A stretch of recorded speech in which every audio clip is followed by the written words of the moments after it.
Praying Hyde, Part 3. Calcutta and the Doctor. Being read by Peter John Parisi, also known as Brian Dean. John Hyde was only one of many men who had hazarded life for God's service. Nehemiah was warned of the plotting of Sanballat and Tobiah. He was advised to go into the house of God and shut the doors. He answered, quote, "Should such a man as I flee? And who is there that, being such as I, would go into the temple to save his life? I will not go in." Unquote. Of Jesus it is written, quote, "And it came to pass, when the days were well nigh come, that he should be received up, he steadfastly set his face to go to Jerusalem." Unquote. Luke 9:51. When Mr. Moody was in England the last time, he was having trouble with his heart. He was examined by an eminent physician, who told him that his excessive labors were costing him his life. He was killing himself. He promised that he would not work so hard.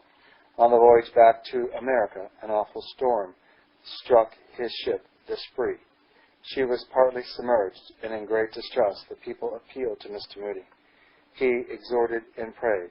He told the Lord at that time that if he would get them out of this trouble, he would never let up in his labors for lost souls.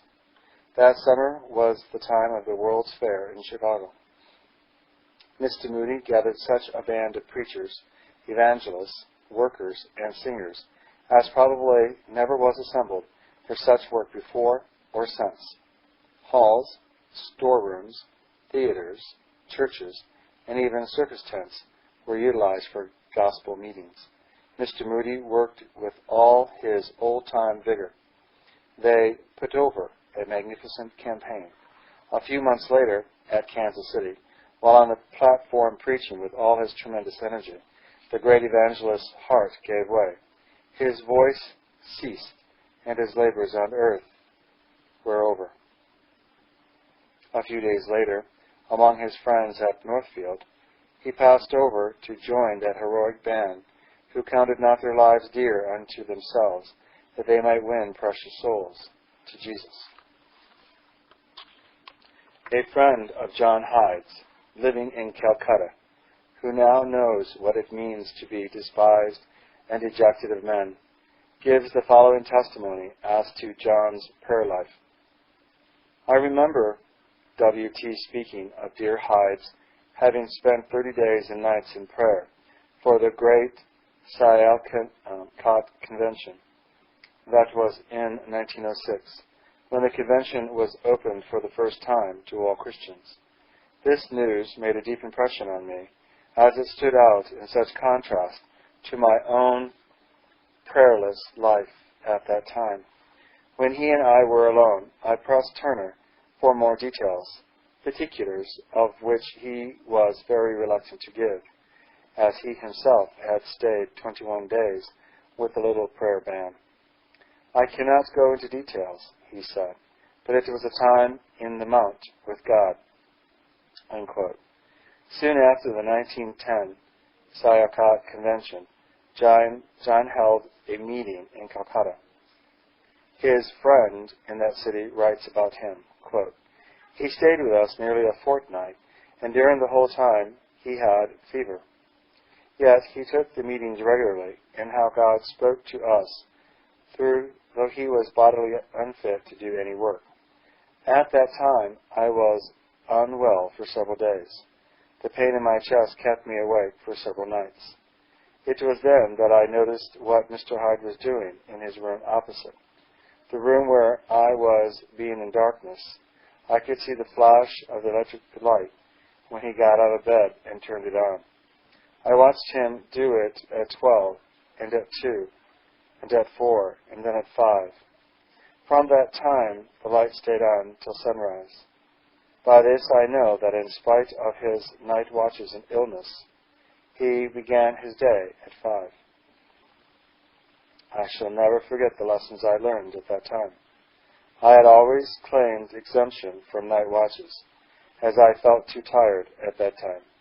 Had I ever prayed for the privilege of waiting upon God in the hours of night. No. This led me to claim that privilege then and there. The pain which had kept me awake night after night was turned into joy and praise because of this new ministry which I had suddenly discovered, of keeping watch in the night with the Lord's remembrancers. At length the pain quite left my chest. Sleep returned, but with it the fear came upon me lest I should miss my hours of communion with God. I prayed, Lord, wake me when the hour comes. See Isaiah 50 verse 4. At first it was at 2 a.m., and afterwards at 4 with striking regularity.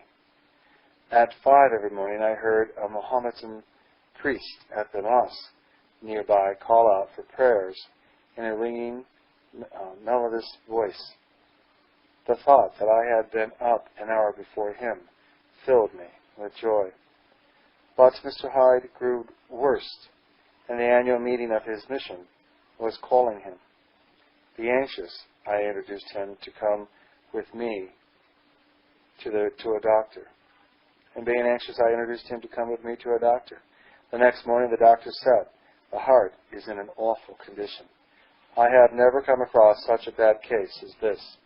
It has been shifted out of its natural position on the left side to a place over on the right side.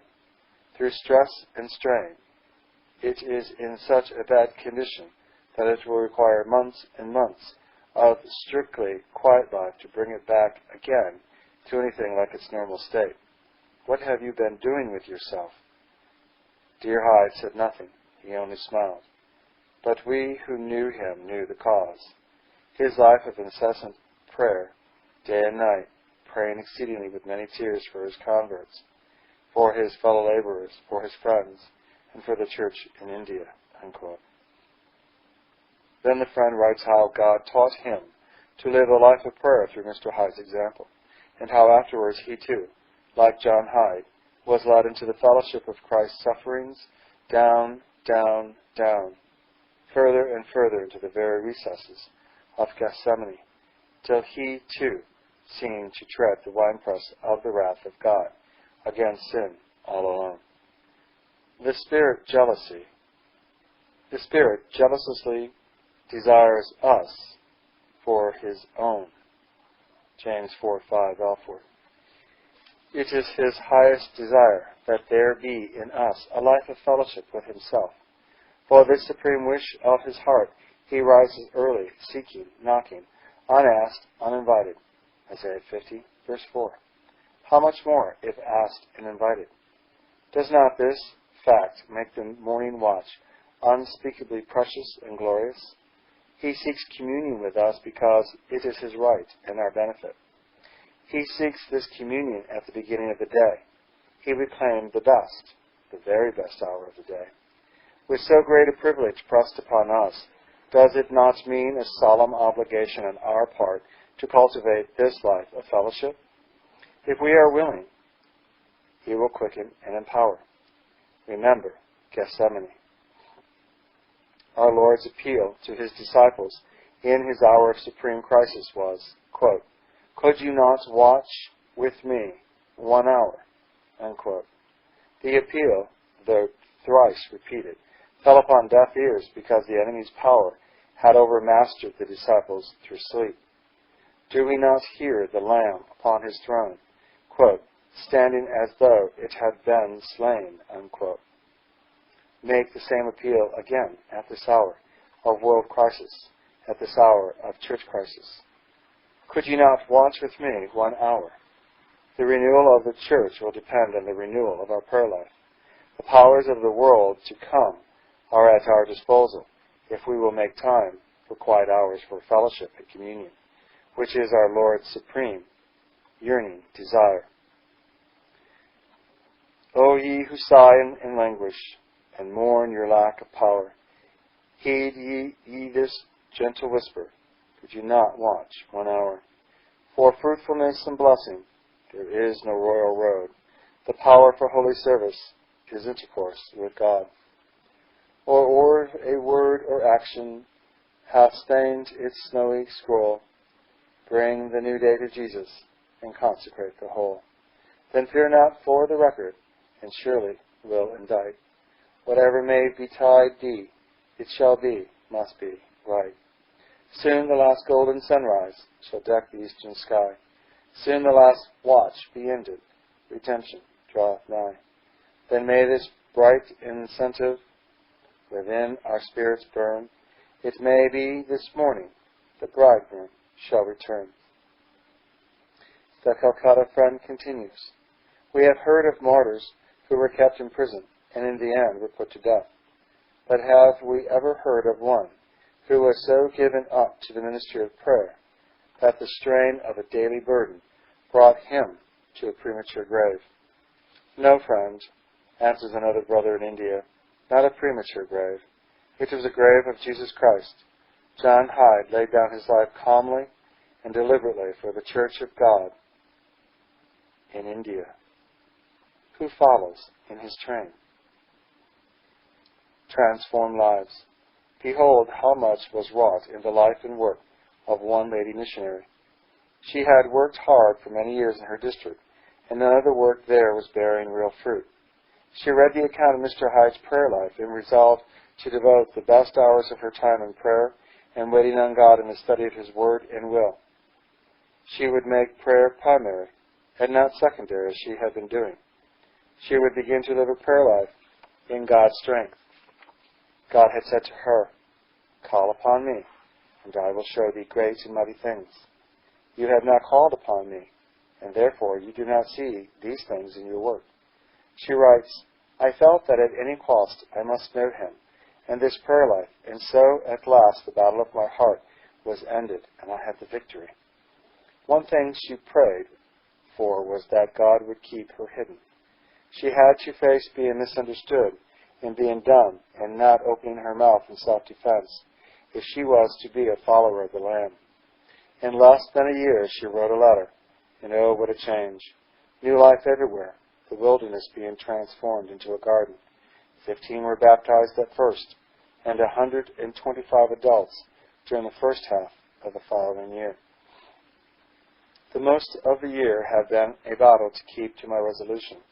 I have always lived so active of life, accustomed to steady work all day long, and my new life called for much of the best part of the day to be spent in prayer and Bible study. Can you not imagine what it was, and what it is sometimes now, to hear others going around hard at work, while I stayed quietly in my room, as it were, inactive? Many a time I have longed to be out again in active work among the people, in the rush of life, but God would not let me go. His hand held me with as real a grip as any human hand, and I knew that I could not go. Only the other day I felt this again, and God seemed to say to me, "What fruit had ye in those things whereof ye are now ashamed?" Yes, I knew I was ashamed of the years of almost prayerless missionary life. Every department of the work now is in a more prosperous condition than I have ever known it to be. The stress and the strain have gone out of my life. The joy of feeling that my life is evenly balanced, the life of communion on the other hand, and the life of work on the other, brings constant rest and peace. I could not go back to the old life, and God grant that it may always be impossible. Another year passed, and she wrote again. The spirit of earnest inquiry is increasing in the villages, and there is every promise of a greater movement in the future than we have ever yet had. Our Christians now number 600 in contrast with 1/6 of that number 2 years ago, before she began the prayer life and gave herself to it. I believe we may expect soon to see great things in India. Praise for His hourly presence and fellowship. The pastor of a congregation in Illinois writes, "We have lost a strong and noble brother, who has not only done the Lord's work in the far-off land, but has been an inspiration to us as well, and the means of awakening at least one from this congregation to such an interest in the foreign work that today she is in China.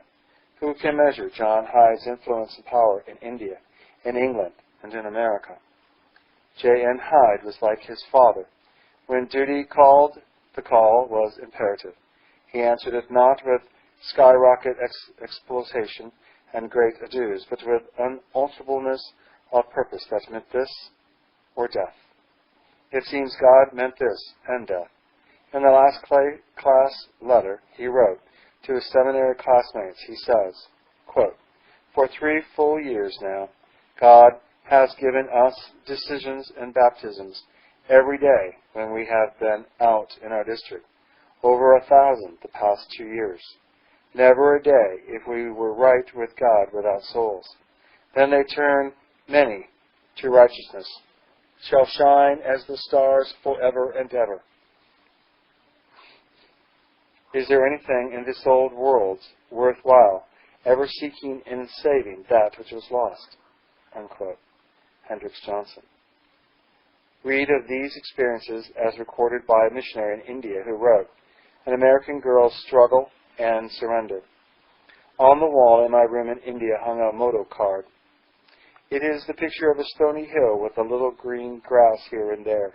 On the top of the hill is a tree. Most of the branches on one side have been entirely swept away by the wind, and only a few straggly limbs remain on the other side. On this card is printed, 'Endure when there is every external reason not to endure.' And this verse, 'He endureth, seeing Him who is invisible.' A dear young friend seeing this card said to me, 'Mem Sahibib, that motto card is to me your photograph. God has been cutting from your life one branch after another, and again has removed earthly supports.'" She and her husband were very happy in their going out to India and during the first year, but there were shadows over the pathway. The next year God gave and soon took to Himself a dear little life. From the first, her husband would ask God to fill him with the Spirit at any cost to himself. At first, she could not pray this prayer. After the baby was taken, she would join her husband in this prayer. And as they would rise from their knees, she would say, "But oh, I am afraid of this cost." Then next her husband was taken with fever. How she pleaded and prayed and even commanded God, but he passed away. For months she was dazed and seemed oblivious to everything but her unutterable loss. It was a year of great darkness. But in the spring, God sent a messenger. Mr. Reginald Studd, a man from whom John Hyde learned much, through whom God revealed what He desired to be to each of His children, their all-in-all, the chiefest among 10,000, their heart friend. Christ possessed this man's life. Christ was to him all that the dearest earthly friend could be, and infinitely more. Not only was his life centered in Christ, Christ was his very life. He communed with Him as with a friend, spending hours with Him. His innermost being was made radiant with Christ's abiding presence, and wherever he went, Christ was revealed. Soon after meeting this messenger of Christ, she relates further, "In a written consecration, I gave myself, my child, born shortly after her husband's death, all I had and all I ever would have, to the Lord to be His forever. It was an unconditional surrender, and the Holy Spirit entered in His fullness and began to lead me into the life and joy and peace, a knowledge surpassing the love and joy and peace for which I had long been yearning. There came to my heart a deep quietness. The Word of God opened up to me in marvelous richness, becoming food for the soul. In the years that have followed, I have again and again been brought to places where two ways opened. One, the way of the ordinary Christian life. The other, the way in which one seemed to see the blood-stained marks of the Savior's footsteps. And He called me to follow Him, the slain Lamb. It has meant the way of the cross, but it has also meant fellowship with Christ. She writes further about the messenger whom God had sent to the Punjab, who showed such a Christ-possessed life. She writes, "I do not remember that he ever talked about prayer. He prayed. Speaking sometimes 4 and 5 times a day, he would then spend half the night in prayer, sometimes alone, sometimes with others. He prayed." She gives us modestly some glimpses of how wonderful God worked through her. Sometimes it was among the Mohammedans, sometimes among the native Hindus, and sometimes among the foreign missionaries. She was associated with the Punjab Prayer Union and the Syalkot Convention. She says, "There have been many failures, times when the self-life hindered God. I am more and more amazed that God has been able, notwithstanding my failures, to work in such marvelous ways, and has given me the joy of seeing him work. God offers," she continues, "to bring all who are willing into the secret place, within the veil, the place of sweetest refuge, where all is peace and quiet stillness. Within the veil be this, beloved, thy portion, within the secret of thy Lord to dwell, beholding him until thy face is glory. Thy life, his love, thy lips, his praise shall tell.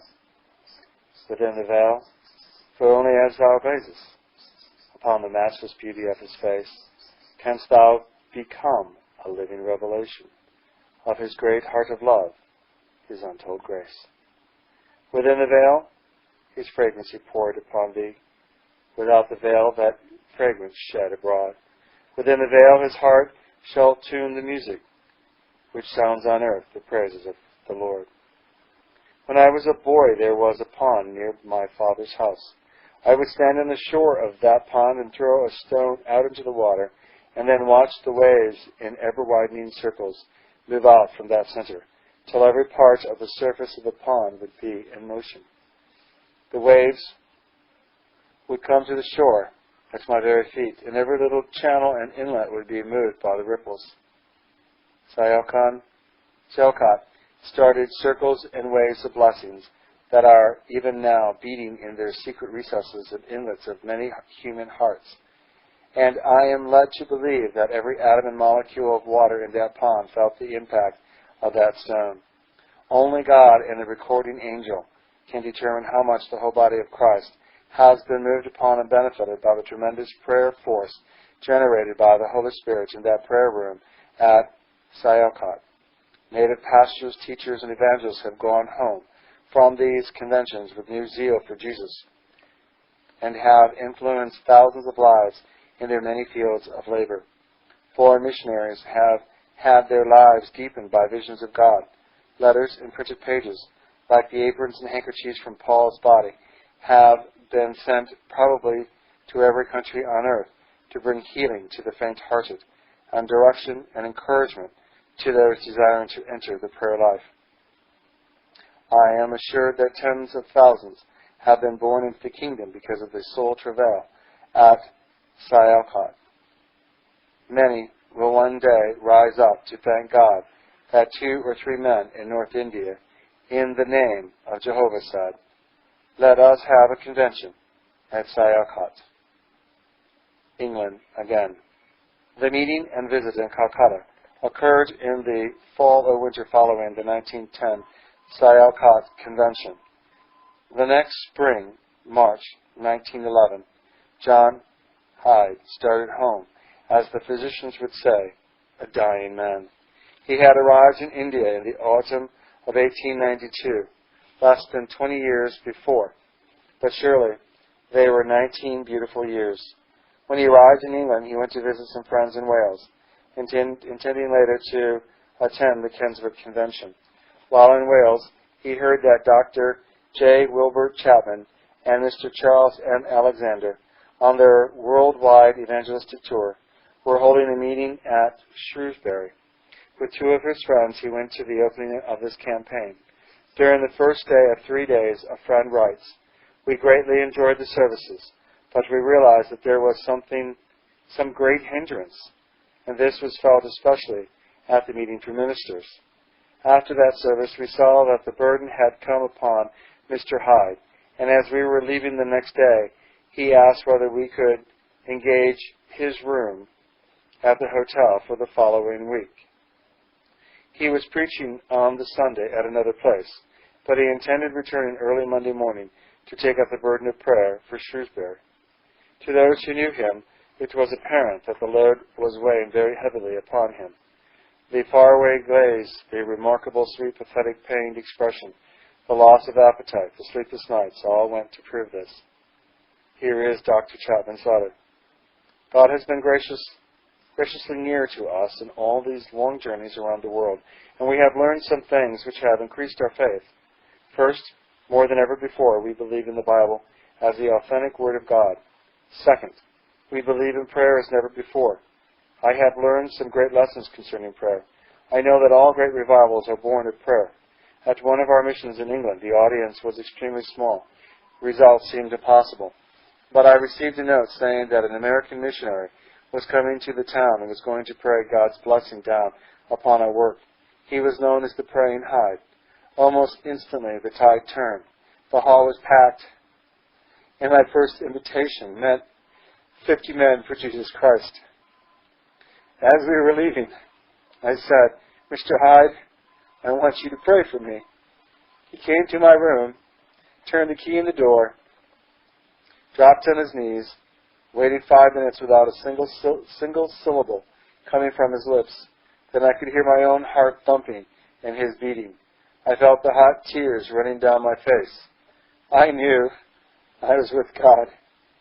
Then my upturned face, down which the tears were streaming. He said, "Oh God." Then for 5 minutes at least, he was still again. And then when he knew he was talking with God, his arms went around my shoulder, and there came up from the depth of his heart such petitions for men as I had never heard before. I rose from my knees to know what real prayer was. We believe that prayer is mighty, and we believe it as we never did before. Mr. Charles M. Alexander related to Mr. Hyde's sister Mary further particulars about this meeting. Not only did Dr. Chapman meet Mr. Hyde, but Mr. Alexander was also present, and the three of them spent almost the whole day in conference about the meeting. Then later, the other workers were called in, and a long time was spent in prayer. After that, the Spirit was present in the meetings in such power that all barriers were broken down, and sinners were crying for mercy and being saved all over the house.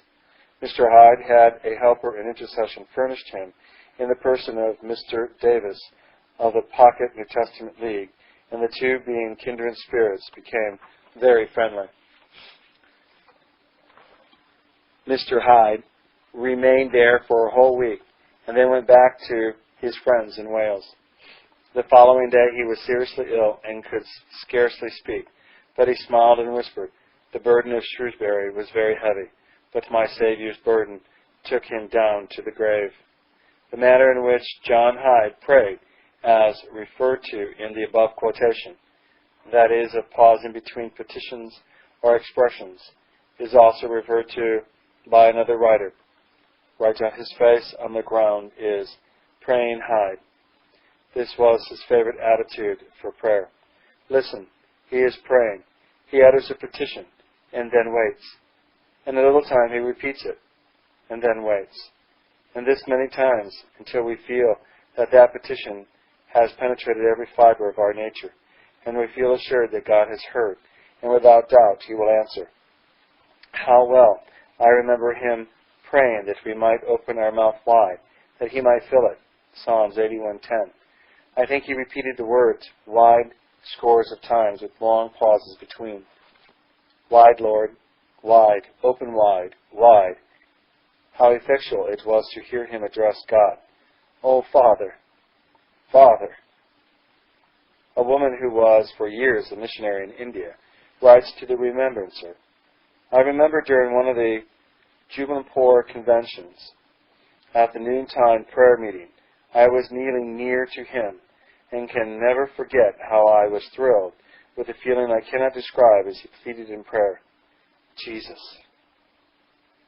Jesus, Jesus. It seemed as if the baptism of love and power came over me, and my soul was humbled in the dust before the Lord. I had the privilege of meeting Mr. Hyde again in England when on his way to America. How his influence still lives. At home, home at last. When the toils of the road will seem nothing, when we come to the end of the way. John Hyde arrived in New York August 8, 1911. He went at once to Shefton Springs, New York. His purpose was to obtain relief from a severe headache from which he had suffered much before leaving India. A tumor soon developed, which, when operated on, became malignant and was pronounced by the physician to be sarcoma, for which, as yet, medical science has found no remedy. He rallied from this operation, and on December 19th went to his sister, the wife of Professor E.H. Menzel, at Northampton, Massachusetts. But soon after New Year's, he began to have pains in his back and side. He thought it was rheumatism, but the physicians knew it was the dreaded sarcoma again.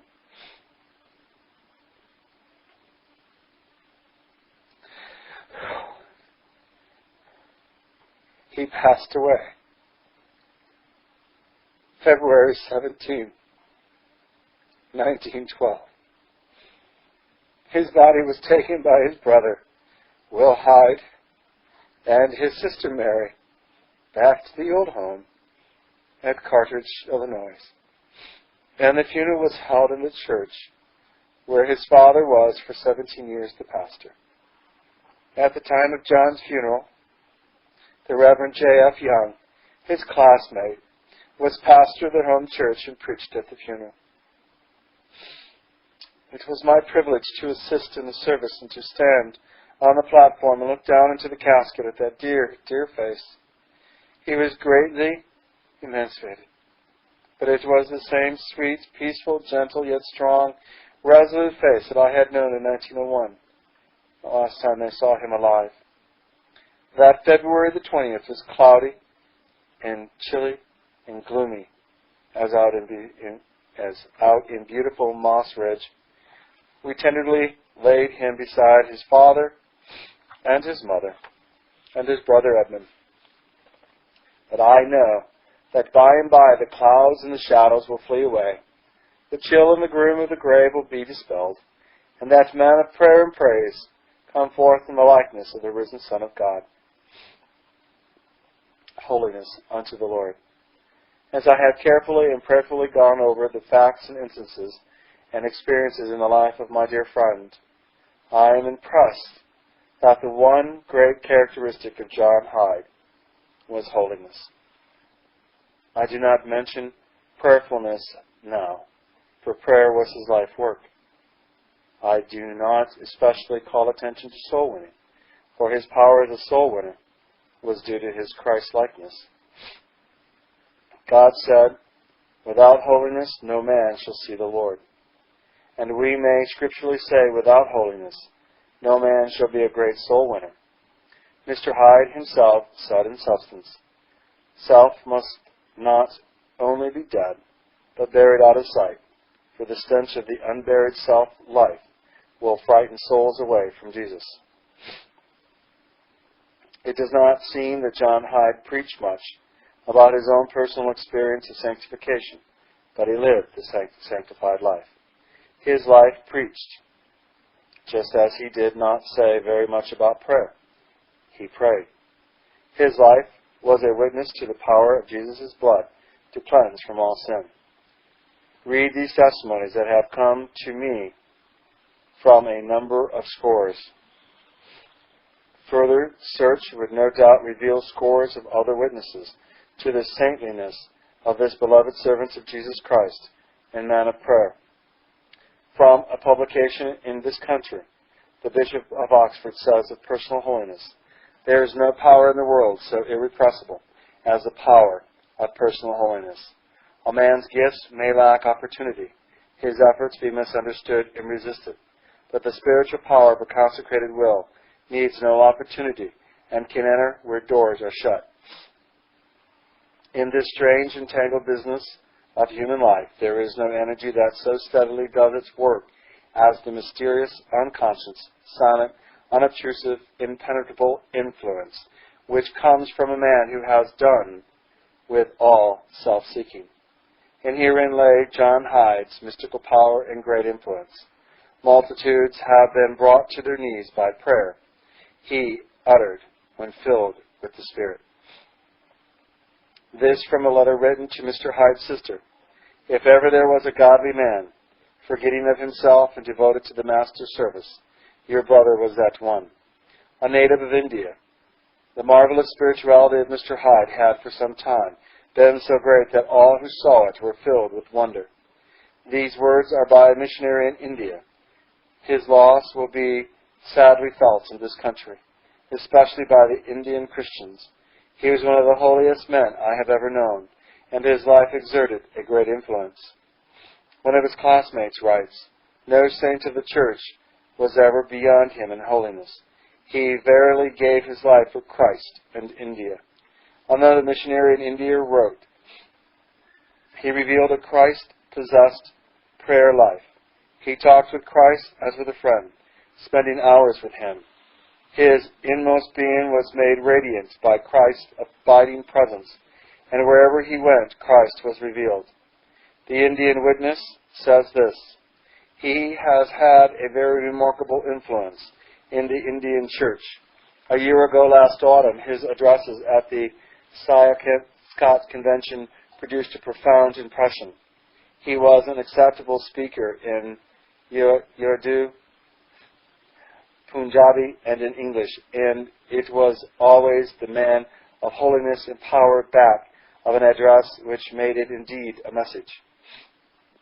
Another Indian missionary writes, "He had become a real prophet of God. He was truly one who spoke for God. Thoughtful men would sit for hours during a day, listening to his wonderful exposition of truth, as he slowly, quietly, and clearly set forth what the Spirit of God had taught him from his Word. Not only was his the word of a prophet, but his life had been sanctified by the truth. One day a missionary was talking to a young Hindu who had become acquainted with Mr. Hyde, when the Hindu said, 'Do you know, sir, that Mr. Hyde seems to me like God?' He was not far from the truth, for in a sense unknown to his Hindu understanding, this man had become an incarnation." I quote from a postcard written by John to his sister while he was at Shefton Springs, New York, dated October 27, 1911. Quote, "And still in bed or wheelchair, getting a fine rest, and doing a lot of the ministry of intercession, and having not a few opportunities of personal work. How the radiancy of holiness shone out in Jesus' every word and deed," unquote. Yes, dear hearts, and we can truthfully and reverently say, how the radiance of holiness shone out in John Hyde's every word and deed. A cry of anguish and a song of praise. The 22nd Psalm. I am grateful to God that in a letter to John's sister, Mary has been preserved the following exposition and comment on this wonderful messianic psalm. I am adding the full text of the psalm, where he has given only the references to verses. I have changed a little the arrangement, but the notes are from the hand of dear John himself. Psalms 22, verses 1 and 2. Quote, my God, why hast thou forsaken me? Why art thou so far from helping me and from the words of my groaning? Oh my God, I cry in the daytime, but thou hearest not in the night season, and am not silent. Unquote. David is here praying in some deep and terrible trial. But the prayer is of agony, the experience so real and awful as to reveal to David's Christ's prayer. Jesus, in the awful agony and desolation of the cross, used the words of the first verse. God seemed to answer in these words, quote, "For a small moment have I hid my face from thee, but with everlasting kindness will I gather thee." Unquote. Here in these verses are the sufferings of the lost and the victory of the saved. The Spirit of Christ and David witnessed clearly the sufferings of Christ and the glory that should follow. This prayer in verse 1 is the cry, the voice of the sufferings of hell, but by a person with the praise of heaven in his heart. Verses 3 through 5, quote, "But thou art holy, O thou that inhabitest the praises of Israel. Our fathers trusted in thee. They trusted, and thou didst deliver them. They cried unto thee, and were delivered. They trusted in thee, and were not put to shame." Unquote. This man was a Jew, and said, quote, "Our fathers," unquote. Verses 6 through 8, quote, "But I am a worm, and no man, a reproach of men, and despised of people. All they that see me laugh me to scorn. They shoot out the lip, they shake their head, saying, Commit thyself unto Jehovah, let him deliver him. Let him rescue him, seeing he delighteth in him." Unquote. Here, he is taking the sinner's place and enduring what came to him on the cross of Calvary. The sinner's place in reproach, yet himself without sin. Verses 9 through 11. Quote, "But thou art he that took me out of the womb. Thou didst make me to trust when I was upon my mother's breast. I was cast upon thee from the womb. Thou art my God since my mother bare me. Be not far from me, for trouble is near, for there is none to help me." Unquote. Here is, quote, "trust," unquote. He says, quote, "my God," unquote. Here is the right in himself to be helped. No cry for mercy, just help which is his by right, the sinless Christ. Yet, in his greatest sufferings, quote, "there is none to help," unquote. Verses 12 through 15. "Many bulls have compassed me. Strong bows of Bashan have beset me round. They gape upon me with their mouth, as a raving and a roaring lion.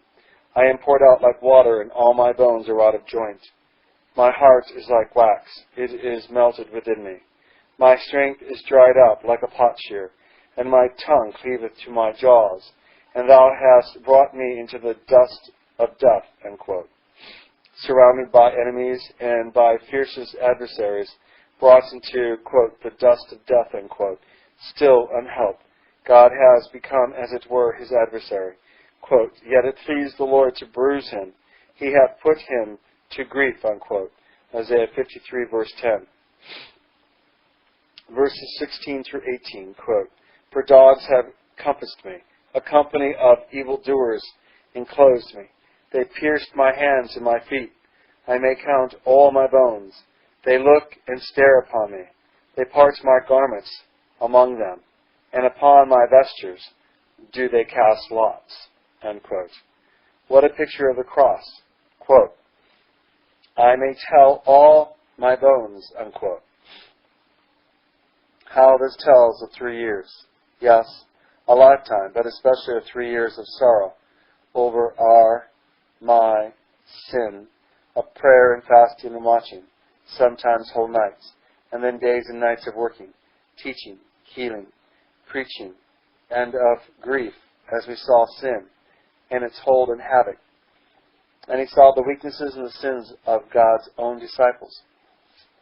They look and stare upon me. How this tells of a human soul, sensitive, shrinking from the gaze of men. This tells of the indignities heaped upon him, which only the most refined and holy can feel in all their power. It tells, too, of astonishment. Quote, "Many were astonished at thee. His vestige was so marred more than any man, and his form more than the sons of men, unquote. Isaiah 52:14. They were surprised he was so emaciated and worn. How this all tells of his sorrow over sin. Quote, whose sorrow is like unto my sorrow, unquote. Quote, O thou man of sorrow, unquote. Verses 19 through 21. But be not thou far off, O Jehovah, O thou my succor. Haste thee to help me. Deliver my soul from the sword, my darling from the power of the dog. Save me from the lion's mouth. Yea, from the horns of the wild oxen, thou hast answered me, unquote. Here again is a cry for help unheard. Yes, in faith heard. Thou hast, quote, answered me, unquote. Quote, it is finished, unquote. Quote, into thy hands I commend my spirit, unquote. Here end these wonderful notes, except that he points out that in the remaining verses, 23 through 31, are revealed, quote, the glory that shall follow, unquote. These words have been wonderfully blessed of God in giving me a new vision of the Lamb slain from the foundation of the world, who is worthy, quote, to receive power and riches and wisdom and might and glory and honor and glory and blessing, unquote. Revelations 5:12. And then it has seemed to me that in no other writings have I seen such a likeness of the dear brother himself. I have said, Brother Hyde has here unconsciously given us a portrait of Brother Hyde. Victory. Quote, the last enemy that shall be destroyed is death, unquote. 1 Corinthians 15:26. John Hyde had faced the enemy too many times in going over into no man's land to rescue the dying to be frightened when the last awful encounter took place that February day in 1912. When John Hyde was in England, Mr. Charles M. Alexander took him to his own doctor, and then a consultation with two other physicians was held. The doctor then endeavored to impress Mr. Hyde with the seriousness of his condition. Mr. Alexander listened to the conversation. Surely Mr. Hyde understood that really he was then in a dying condition. Both Mr. Alexander and the doctor were amazed at Mr. Hyde's perfect composure. He had long ago ceased to fear death, and for him to depart and be with Christ was far better. I am persuaded that no words of mine could fittingly bring this sketch to a close, but the description I am using is from the pen of Dr. W.B. Anderson in the Men's Record and Missionary Review, United Presbyterian. Dr. Anderson was for some years himself a missionary in India and was chairman of the committee that established the Sialkot Convention. He was well acquainted with dear John Hyde. He writes, quote, he went a long way into the suffering of India, and he had desperate encounters with her for her deliverance.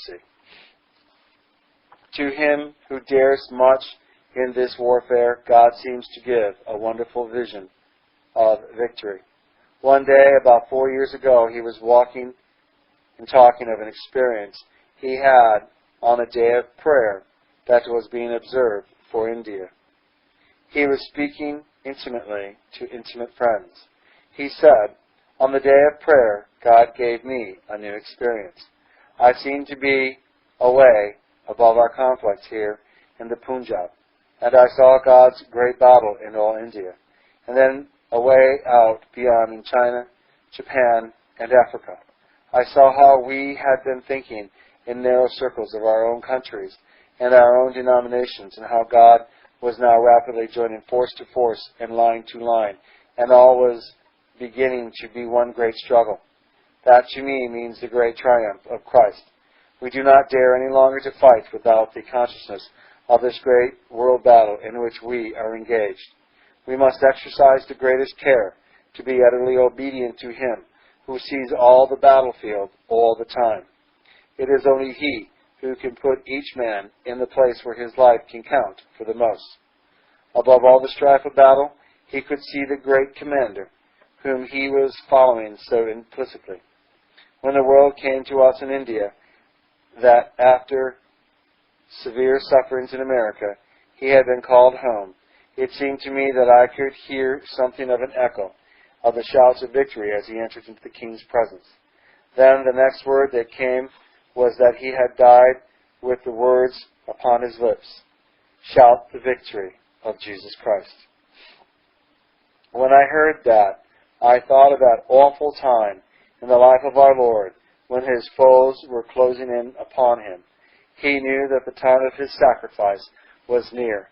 Just before him lay the desertion of his disciples and Gethsemane and Calvary. Yet in that hour he said, "Be of good cheer. I have overcome the world." Then I remembered the days and nights when Mr. Hyde had struggled in India for those bound by sin, and that after hours of agony he had often risen with those about him to shout. Shout the victory of Jesus Christ. Until this has become the great war cry of the Punjab church.